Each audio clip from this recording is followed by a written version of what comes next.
my peers that are preserving jazz are Caucasian or something other than African American. Can I answer that first? So I feel, as a professional actress who sings, I feel a responsibility to master jazz, selfishly because you can age in the music, and secondly because if not my generation, yes, my generation it's not going to be ours, and my mission is to bring it into hip hop somehow, commercially. But where do you see it at this point? It will not be ours by 2020, 2030. On that. You were talking about evolution. See, the music itself is evolutionary. Right. It never stops. Right. Every generation creates a new type of music. This is why in the 60s, Coltrane and a lot of them came in with some types of fusion. Hip-hop rap is a type of fusion. People are sampling what Miles and a lot of people did before. And it's BS. And they're continuing, though, to search and reach and discover, because that's the nature of the music, is that it's all about discovering and experimenting. And this is why you have what's called acid jazz. Right. You have all kinds of Well, jazz. You have smooth jazz, which is really nothing but jazz that's a bit, watered down, but it's really rhythm and blues, and bringing in the soulful part of it, coming from the blues part of it, coming from the blues part That's of a it. good way to From Ray Charles and from what's his name played alto. Hank Grover Washington. Hank Crawford. Grover. Like I say, if it wasn't for us, they wouldn't have Elvis Presley. And see, this is the reason why the music They wouldn't. sounds like Think of this, that. and they're calling it If they hadn't brought us over smooth here, jazz. they wouldn't have Elvis Presley. Yeah. So smooth jazz, you see, that's another evolution of the music. And a lot of people are confused because they don't know what to call the music. My group is called Expression. I have a big band which is part of a fraternity called the Jazz Hieroglyphics.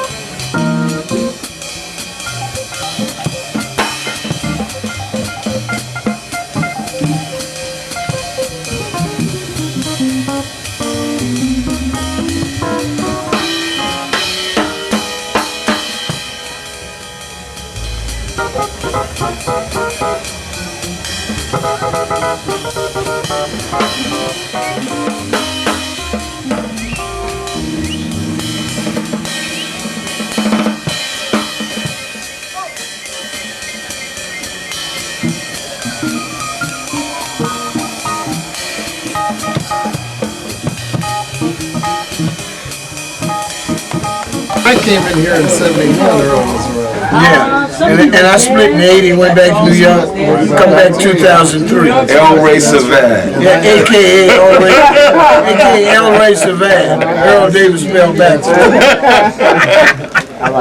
And you know what's interesting about that is I named my daughter. My daughter, I gave her his name. Really? Savan. That's her middle name. And I got it from Miles, because remember Miles' album, Salim Savan? Yeah, Miles spelled backwards. Wow. Yeah, Salim Savan. Well, you're looking at a student of Miles and Monk right here. But we had some youngsters here today, Renzel's boys, the drummer. You know Renzel's kids? The little drummer? Very good. Oh, man. Was that the one 15 and 11? Yeah, yeah. They was here today. The tenor player plays like Dexter. God. The drummer plays like Full of Joe.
I played good. He kept looking back at you trying to get me right. I was trying to see where he was at, and I was watching his left hand, right hand. Yeah. I said, okay, cool. And he was laying in the pocket. And And I was staying on together. him. You were playing bass? Yeah, I was playing upright. He's playing upright.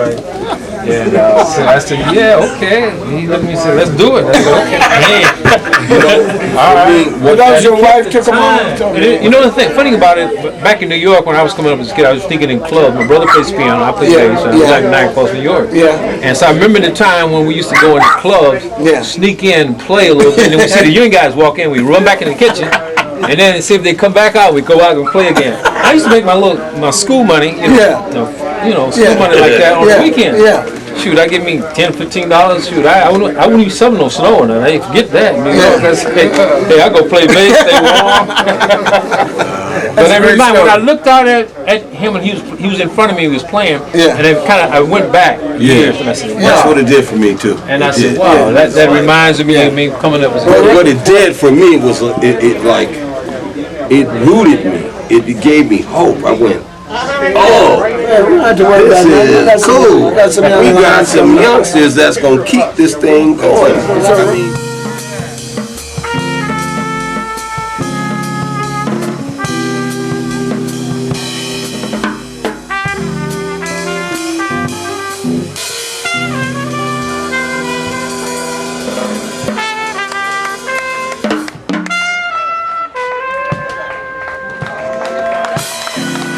The answer to my question so far, especially as an educator, is that jazz in the 21st century has to have the context that it is ours, because then black kids will pick it up. We have to work with the brothers and the sisters because, see, they're so much into hip-hop rap that they've lost track as to And that's by design. Unless In we other get words, how do control. our kids get it? What can we do to give it to them because it's theirs by legacy, and they're not owning it? Answer that one. Other cultures are coming to America and owning it and taking it to the next level. Well, okay, wait. That's what I'm saying. Maybe you're doing it by your teaching. Hold on. Okay. Let me give you this much information. If it doesn't come from us, Right. you're getting the secondhand information. That's why it's in our DNA. Wow. And so that's why when you hear it from other artists, it sounds different. It has a whole nother thing going on. I was saying to somebody, I grew up thinking Ella was Caucasian. That voice, that sound. And when I realized she was African American, I was like, wow, that straight American standard sound was invented by this woman who struggled, who was a little street girl. You know, her parents, whatever, 15, if African American children had that reference point, they would claim it.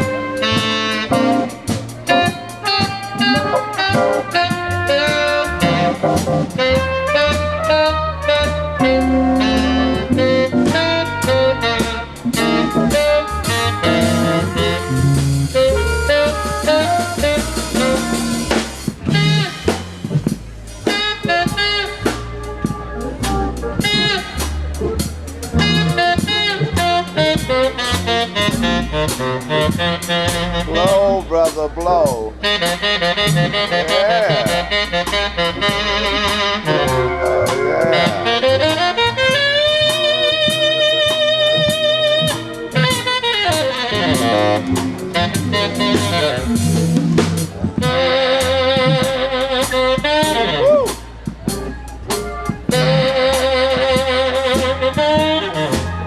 Look at